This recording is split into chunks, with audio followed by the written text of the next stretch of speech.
Ce qui est fondamental, c'était qu'elle soit mise en œuvre dans les délais et qu'elle atteigne l'objectif attendu qui était de renforcer la sécurité d'approvisionnement et d'assurer la sécurité d'approvisionnement de la France. On avait fixé un niveau de stock minimaux à remplir et ce niveau de stock a été dépassé. La réforme du stockage était un élément qui aura amené de la transparence et de la clarté à nos consommateurs. La concurrence permet de faire baisser le coût de la molécule qui est intégrée dans les prix. De 2014 à 2018, les consommateurs se sont retrouvés à avoir des offres de fournisseurs qui faisaient apparaître des coûts de stockage qui étaient manifestement différents, chaque fournisseur ayant sa propre méthodologie de construction de son obligation de stockage. Par contre, nous déplorons que cette réforme se soit au final accompagnée d'une augmentation du coût pour la collectivité, puisque le volume de capacité qui doit être payé par la collectivité entre l'ancien et le nouveau système est beaucoup plus élevé. Il y a encore un certain nombre de points d'amélioration importants.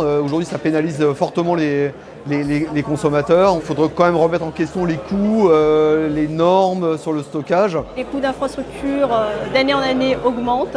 Donc il est important que ce poste qui peut représenter jusqu'à un tiers de la facture puisse également être contenu. Le vrai point de friction qu'on a eu avec les opérateurs, c'était sur faire le revenu autorisé. De fixer le revenu autorisé des opérateurs de stockage à un niveau juste et de s'assurer que le consommateur final ne paye pas deux fois les choses.